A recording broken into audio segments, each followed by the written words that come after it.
Hello guys and welcome to a little short chapter on modelling differentiation. So this is the final bit of the differentiation on Calculus 1 and then we'll move on to integration and then on to kinematics, but only with polynomials, I'm afraid. Okay, so how do we model something using differentiation? Well, okay, so if I draw a little, I don't know what it's called. I think it's called, I can't draw. I think it's called a water butt. So if I draw one, I can't draw one. So there's water coming in, little bricks or whatever, and then there's water going out. So that's going out, that's going in. So it's water, so let me draw some blue. So let's come fill it up to here.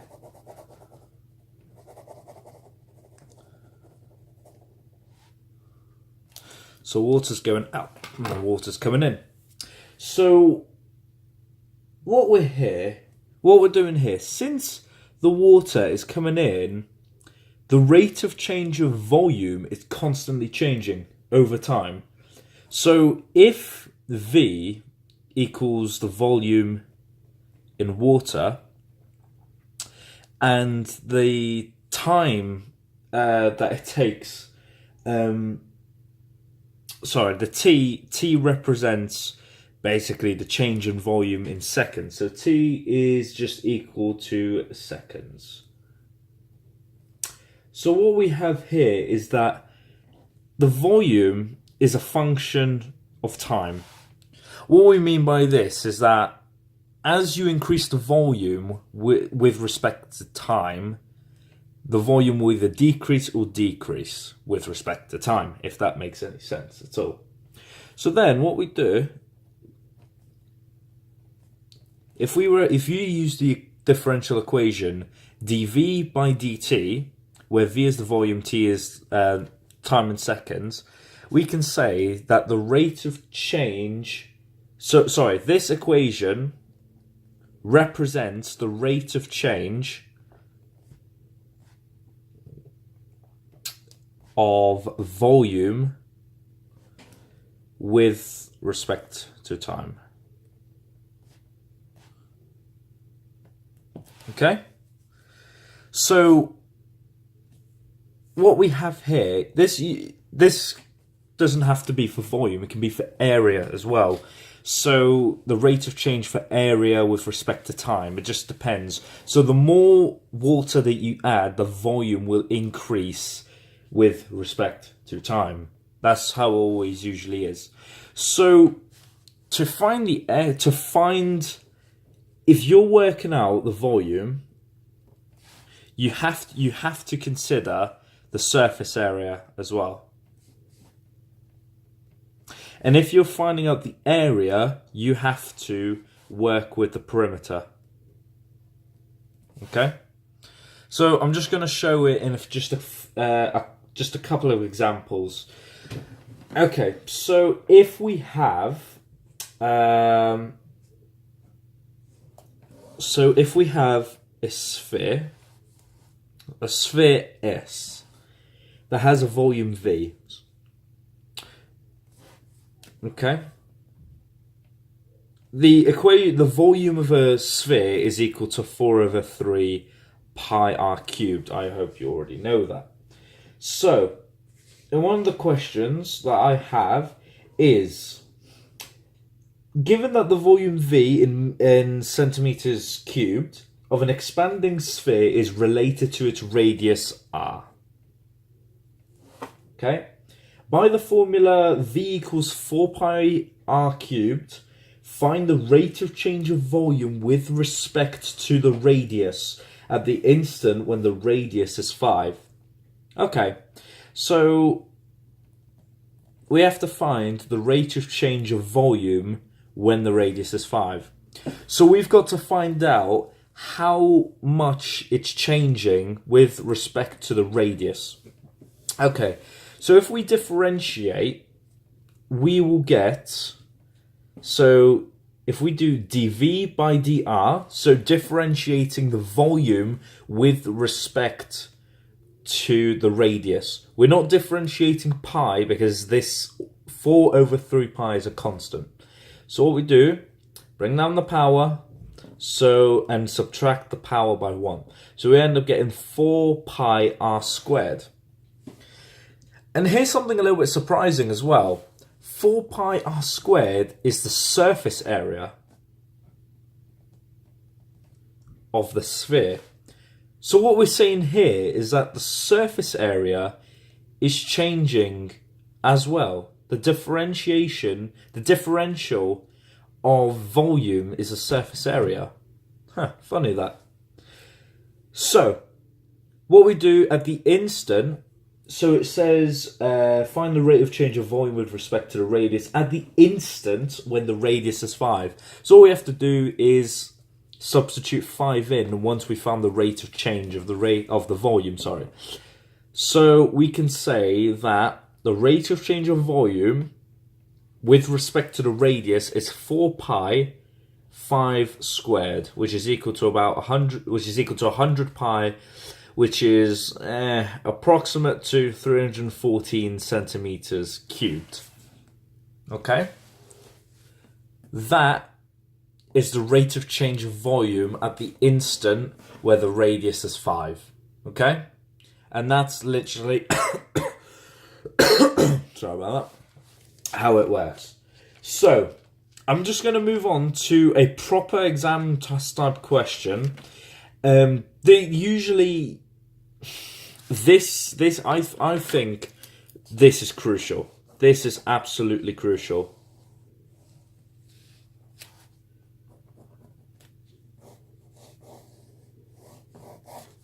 So what I'm trying to say is, if you're trying to show that if you're trying to show that, say, this object is the volume of this, then you have to use the surface area as well. Same with area in the perimeter. And this next example, you'll see what I mean.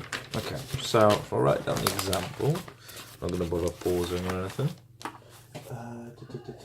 A large tank.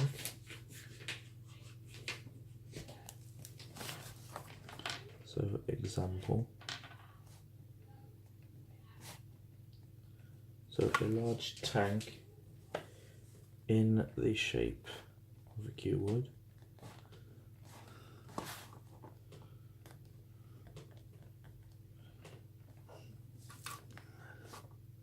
is to be made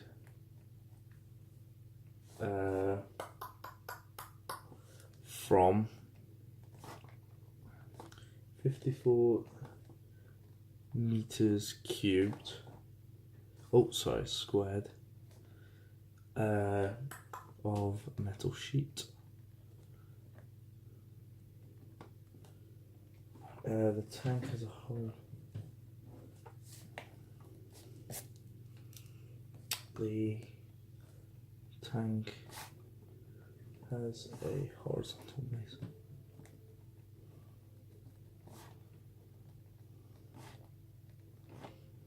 No top.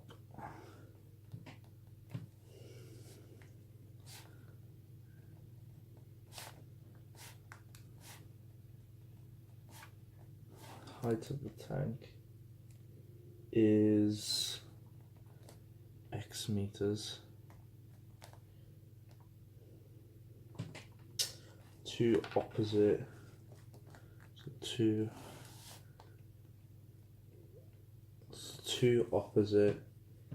vertical faces are squared.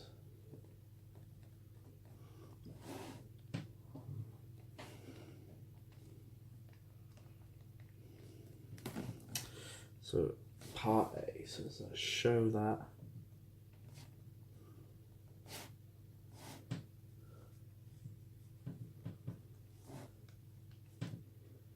(18x minus 2/3 x cubed)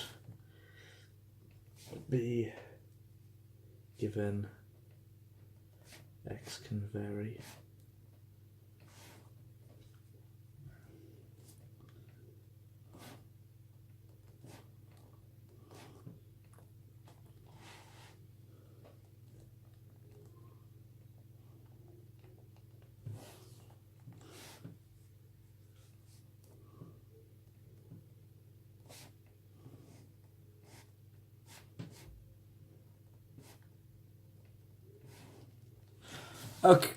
Okay, so I've written down the question, took me quite a long time. So let me read the question out to you. A large tank in the shape of a cuboid is to be made from 54 meters squared of metal sheet. The tank has a horizontal base and no top. The height of the tank is X meters. Two opposite vertical faces are squares. So, part A wants us to show, by using this information, that the volume is equal to 18x minus 2/3 x cubed. So, part B says, given x can vary, use differentiation to find the maximum or minimum value of V. And then part C says, justify that the volume, the value that you've found in part B, is a maximum. So, what we are going to do is I'm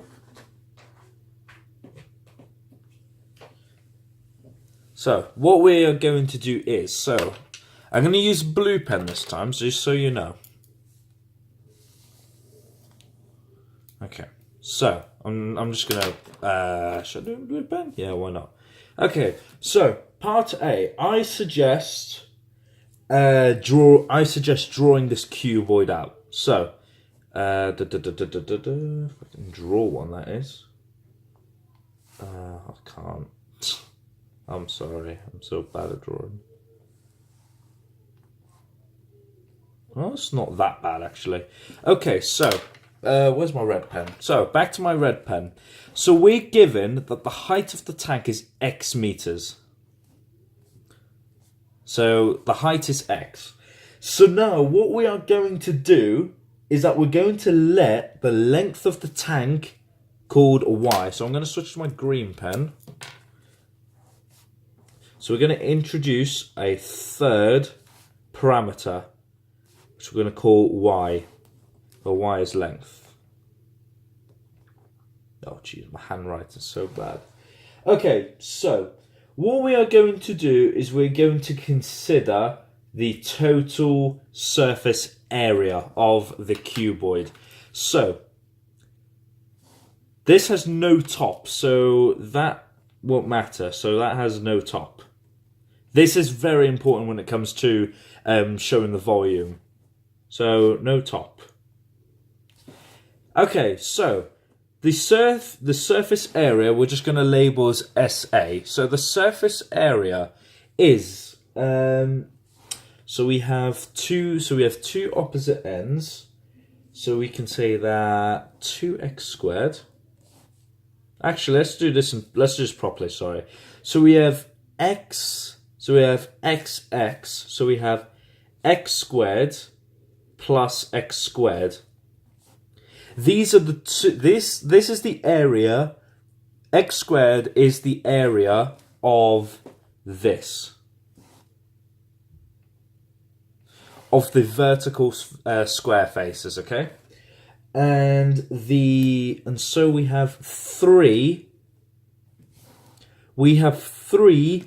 long ways and the heights sides. So we have three long sides, sorry, plus xy. So the height is x, the length is y. So we have three of them, so we're going to call this 3xy. So the total surface area that we have is 2x squared plus 3xy. Okay? So, what we notice as well, we can extract more from the information. So, what information have we considered? We considered the tank as a horizontal base. No top. No top is especially important, especially when it comes to finding out just pretty much anything. We've considered that the two opposite vertical faces are squares. The height of the tank is X meters. There's one more that we've forgot to consider, and no, it is not the shape of a cuboid. The area, the surface area of the tank. So, what we're going to do, we're going to substitute. So the total surface area is equal to 54. Okay? So 54 is equal to 2x squared plus 3xy. Hope you can follow that, okay? So, now what we are going to do is rearrange for y. How do we do that? So, we have 54 minus 2x squared divided by 3x. I hope you can easily rearrange that. So, equals to y. So, y. I'm just going to simplify this fully. Actually, I'll simplify it. So we have 54 minus 3x minus x's cancels. So we have 2x over 3. So it's 2/3 x. And if you notice, the 2/3 x, we're getting somewhere, because in this question, we're showing that 2/3 x is equal to that. Oh, don't forget as well, that is 18 over x. So we have 18 over x over 2/3 x. So we're getting somewhere. We are definitely getting somewhere. Okay, so using the equation, we can see that the volume of a cuboid is height times length times width. Okay, so because this is a square, the width is also x. So the volume, in fact, is x squared y, okay? So the volume is x squared y. So now we had found... Oh, let me do this in green this time. Since... Sorry, I get really bugged about that. So we substitute in there. So since we found our y parameter is equal to the surface area, we can substitute this y into the volume. So we will now have x squared, can't see, x squared 18 over x minus 2/3 x. Look at this. So now, I'm going to put in blue, we are fully verified. So expanding this out, so they cancel. So now we have 18x minus 2/3 x cubed. I'm just going to put in green again. So this is as required. Oh, sorry about that. Okay, so now we have fully verified that this equation we have shown through this. So let me just go over this again. So we're given that the area is 54. Use your information. So we found out that the area is 54 meters cubed. The metal sheet, we don't care about that. So, and then the height of our tank is x meters. Two opposite vertical faces are squares. That means that the width and the height must be the same. So x and x. Then we introduced a new parameter called y, which is the length. You must add a third parameter. It could be called h, called m, mu, lambda, alpha, beta, sorry. It really doesn't matter. As long as you consider the volume and the surface area. So consider the surface area and the volume. Okay? So, find your y, use your information, find your y, and then find what's required. If you literally didn't understand a single word that I had said, even though I stated everything clearly, there is not hope lost, okay? You can still do part B and C without doing A. Because A is a show that question, we do not need to actually answer that. Albeit, you have to answer that to fully understand how the modeling differentiation works. Otherwise, you would just get nowhere. All you'd be doing is just maximum minimums all day long. Okay, so now I'm going to switch to the other side. So, part B. So now we're given that the volume is 18x minus 2/3 x cubed. Okay? So, what we're going to do is differentiate straight away. So, differentiating the volume with respect to height is equal to 18 minus 2x squared. That's how we differentiate. So we're differentiating the volume with respect to the height. So now what we're going to do, we're going to set dv to dx equal to 0, okay? So now what we're going to end up with is that 18 is equal to 2x squared. And now what we're going to do is that we're going to rearrange. So 9 is equal to x squared, therefore x is equal to plus or minus 3. Remember, when you square root, it's a plus and minus, not just a plus. However, because x is a length, we have to consider the positive only. Therefore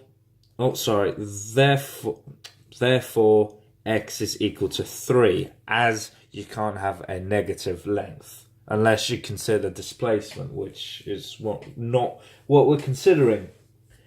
So now we substitute this during green. So we substitute this back. Oops, sorry, we shifted the camera slightly.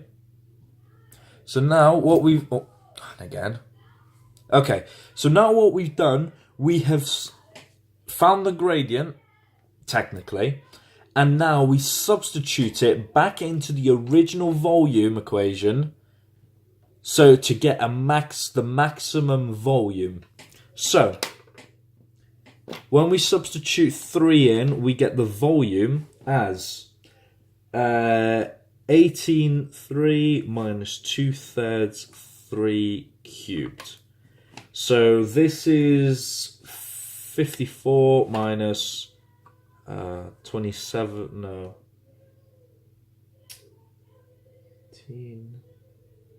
18, sorry. Yeah, it's 18. So the volume is going to be 36 meters cubed. So we actually don't know whether this is a maximum or minimum. So this is either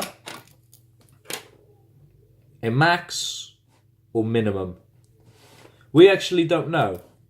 So we're going to put a massive question mark there. So we've done part B. We have found the value of the volume, whether, it differentiates and whatnot. Okay? So now we've got to determine the nature of whether if it's a maximum or a minimum point.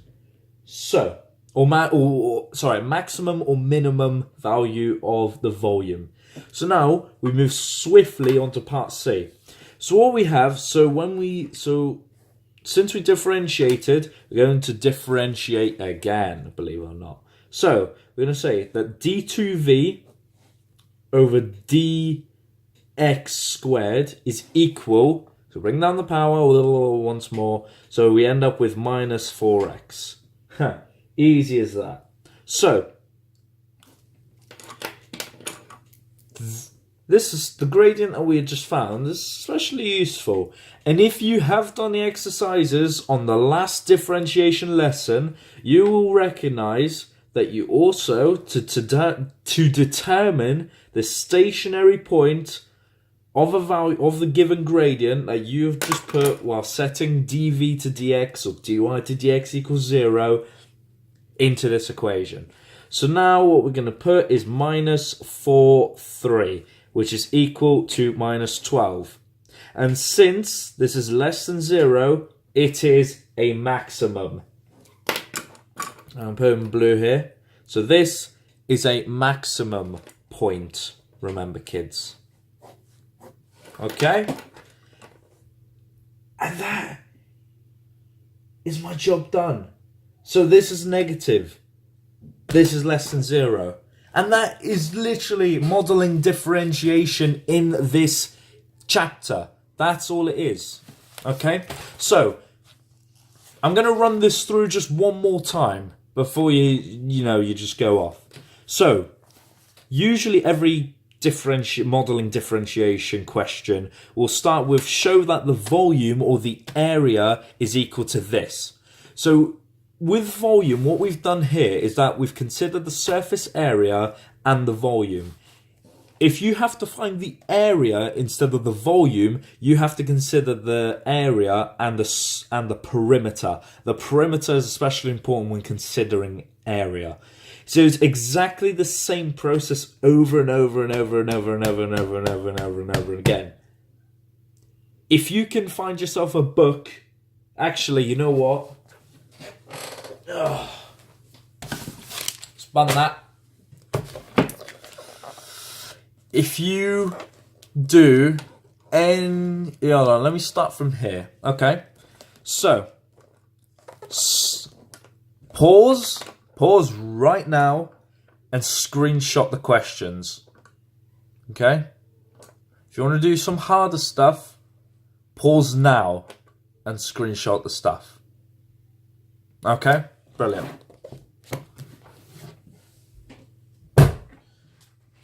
Borrowed that from school, thank you very much. I shall return it quite shortly once I finish this entire series. Okay, so once we found the surface area and then the volume is required, then we differentiate immediately. Then we set dv by dx equal to 0. Then we solve for x. So we solve the height, and then we substitute it back into the required equation v to find the maximum or minimum value of the volume. Then, to find the nature of the stationary point, to see whether if it's a maximum or minimum, you substitute it into d2v over dx squared. If it's negative from this value, if it's negative, it's a maximum. If it's greater than 0, then it will be a minimum. And if it's equal to 0, it's a point of inflection. Then you can use d3v by dx cubed to see if it's a point of inflection and whatnot. So that's modelling differentiation. We have finished year 1 differentiation, and I hope that has really helped. I hope I'm making a difference, to say the least. I hope other people, not just doing ASs and A-levels, can use this, but overall just use this and consider some exercises as well. So the next video I'll probably be doing is reproducible first order differential equations, and then I will do some integration to start off with. Okay guys, thank you for watching and see you in the next video. Thank you.